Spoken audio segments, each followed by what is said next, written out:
आउनु साझ तरकारी टिप्न जाउँ के भनिन्छ है त मेरो ठुलो नाङ्लो मैले हिजो किनेर ल्याएको ठुलो भेट्टा आएर पसलबाट 11 रुपियाँ तिरेर है। अब नेपालमा भए 100 रुपियाँ पाइन्थ्यो होला, यहाँ आउँदाखेरि 10 टाइम्स भइहाल्छ कस्टमरसँग आउँदाखेरि के पनि सामान किन्दाखेरि। काँक्रो है कति धेरै फलाएको छ मेरो छोराले रोपेको, यसको के अचार बनाउने भनेर बनाउनु पनि कति थोक जान्ने रहेछन् भनेको मलाई गाली गर्ला भाइ यसको टिप्दियो भनेर। अर्को भिनेगर राखेर अनि सुपको साग राखेर प्याज टिमुर होइन के अरे मरिच राखेर बनाउँछन्। यहाँ पनि छ अर्को टिप्यौँ कि नटिप्यौँ भन्दै टिपेँ मैले।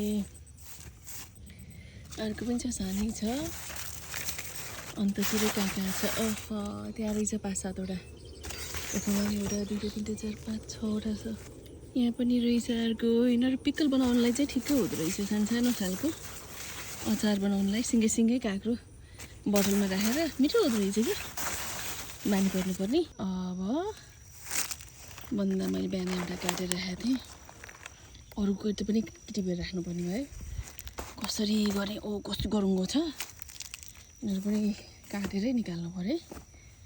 यो निकाल्दिनँ भनेर सोचिरहेको थिएँ बिग्रिन थाल्छ भनेपछि निकाल्नुपर्ने भयो।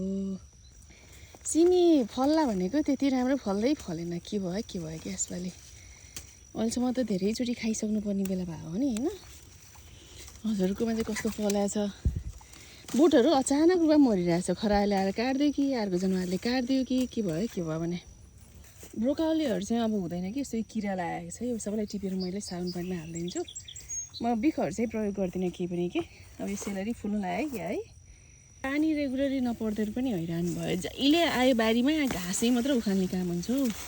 यहाँ त बोटै जानु भएछ नि त एउटा फलेको रहेछ टिप्दिउँ कि के गरौँ मसिनो फलेको छ पहेँलो खालको त्यो चाहिँ हजुरहरूको पनि फलेको छ कि के गरेको छ यसमा चाहिँ बल्ल फल्दैछ। पहिले चाहिँ एकदम ठुलो हाउसमा चाहिँ देखिन्छ क्या यस्तो भयो त यसमा कता हो त मैले हिजो टिप्स भनेर सोचिरहेको थिएँ पानी हाल्ने भनेर खुलो कस्तो बनाएको भएछ यो काट्नै पर्छ क्या काट्नै पर्ने भयो। एउटा यहाँ छ अर्को पनि छ जस्तो लाग्थ्यो कता यता चाहिँ काँक्राकै बिरुवा छ टन्नै।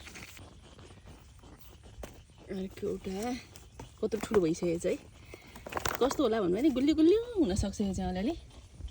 प्याज पनि छ यो चाहिँ मैले कस्कोबाट खानालाई लिएर आएको हरियो प्याजको भुइँ रोपेको के जराहरू अलिअलि राम्रो भएको छ जहिले चाहिन्छ 2-3वटा निकाल्यो। भातसँग हरियो खुर्सानी खानु पऱ्यो नि होइन ट्वाक्क बनाएर हरियो खुर्सानी पनि टिप्नु पऱ्यो। हजुरहरू कहाँ फलिसक्यो हाम्रोमा अलिअलि फल्दैछ पिरो छ छ अरे पिरै छ टोकेर खाँदाखेरि त मजा आउँछ नि होइन पुगिहाल्छ आजलाई। अब धेरै खुर्सानीहरू त ठुलो डल्ले खुर्सानीहरू चाहिँ नि डल्ले भन है ठुलो बल्ल फल्दैछ जता गए झारै छ कि हैरान हरेकचोटि झारू खाल्नुपर्छ। यो चाहिँ अलिक ठुलो भारी छ क्या त्यो टिप्यो भने तलको अरू फल्छ बढ्ला। कति राम्रो देखेको काँक्रो कतिवटा 2-3टा देखेँ मैले यहीँ नजिकै 4टा 5वटा 6वटा गर्न हुन्छ कि हुँदैन गरेँ मैले त 7वटा अलिअलि मेहनत गऱ्यो भने पनि हुँदो रहेछ कि यो फर्सीको कोइना खानालाई। अब अर्को चाहिँ खै यो त उयो चाहिँ क्या अर्को एउटा हिजो एउटा टिपेको थिएँ भोलि पर्सिलाई यो एउटा छ बोडी गलभेरा करेला करेला त फुल्न थालेछ भने चाहिँ चाँडै फल्छ क्या।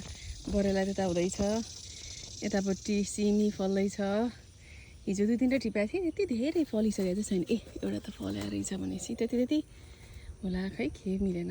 यहाँ रोमा टोमेटो भनेर भइरहेछ उतापट्टि टिपेर पनि खाइसक्यौँ अलिअलि हिजो 3टा टिप्यौँ साँच्चै त्यहाँको ठुलो गोलबाट पाक्न टाइम लाग्छ हेर्न कति झार छ कति मेहनत गर्नुपर्छ खुर्सानीको बोट यत्रो भएको छ धेरै रोपेको थिएँ उम्रिएको थियो ढङ्गले मरु केही पनि भएन त्यति राम्रो। बिबिचा चाहिँ सयपत्रीको रुख रोप्दा छु ताकि सपोर्ट गर्छ एकाअर्कालाई फुलले। अनि यतापट्टि वाटरमेलन के खरबुजा ल यत्रो भयो।